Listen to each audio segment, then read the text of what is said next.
Hello guys, welcome back to another mini blog. तो आज मैं मेरी माँ के साथ उठी थी, मतलब उठी नहीं थी, मम्मी पहले उठी थी और मेरे साथ आके सो गई थी। तो इतना मज़ा आ रहा था मेरी माँ के साथ सोने के लिए। कभी कभी ऐसा मोमेंट आता है। खाना पानी पिया, नाश्ता किया और आज मेरा लड्डू बनाने का ग्राहक भी आ गया था, तो वही सामान चेक कर रही थी। फिर उसके बाद मैं चली गई थी लल्ला लेने, क्योंकि लल्ला का स्कूल छूटने का टाइम हो चुका था।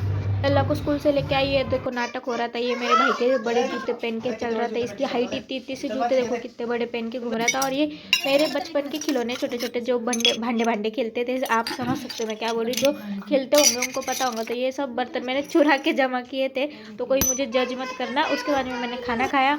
मैंने लड्डू बनाने के लिए लिया था, क्योंकि अगर मैं टालती रहूँगी तो फिर कल कल करके फिर 2-3 दिन चले जाएंगे। तो मैंने आज के आज ही लड्डू बनाने का कर लिया और फिर मैंने लड्डू बनाए। तो मैंने इतना सब जो किया है, आप इसका मुझे है ना बताना कि मैंने क्या मजूरी ली होगी, मतलब इसका मैंने पे आउट क्या लिया होगा। तो मुझे कमेंट करके बताना। अगर जिसका आंसर सही रहेगा तो मैं उसके आंसर को लाइक करूँगी। ड्राई फ्रूट को सबको मैंने रोस्ट किया, और जो फिर लास्ट में जो ड्राई फ्रूट का मतलब वो था ना डेट्स, उसका बुरा था, उसको भी मैंने रोस्ट कर लिया था। फिर इनको सबको एकजुट कर फिर उसमें पाक डाल के मस्त पे कि मेरे लड्डू बन चुके थे। देखो कितने मस्त लड्डू बने थे। और मुझे ऐसा लगता है हम जो घर के बनाते वो मुझे इतने अच्छे नहीं लगते जितने मुझे बाहर वालों के अच्छे लगते।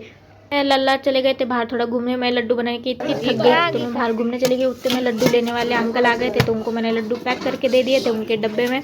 तो मुझे पूछे कितना हुआ है, तो मैंने बोला दे दो अपनी मर्जी से जो देना है। तो उन्होंने मुझे क्या दिया है आप मुझे कमेंट में बताओ। जैसे कि मैंने आपको पहले पूछा, तो वो लड्डू लेके गए। फिर मैं ऊपर आई, फिर भाई ने ये पाइनएप्पल काटा था, और इतना मीठा पाइनएप्पल था एकदम भी, मतलब एकदम मीठा पाइनएप्पल मैंने पहली बार खाया। मुझे थोड़ा लगता है कि अम्बट रहता है, बट अम्बट नहीं था, बहुत मीठा था। फिर उसके बाद में पापा चले गए थे ऑर्डर को, और ये देखो कितना नौटंकी कर रहा था। पहले ऐसे लेटा था और थोड़ी देर बाद तो डायरेक्ट सीढ़ी पे लेट ही गया, डायरेक्ट सो गया ये सीढ़ी पे।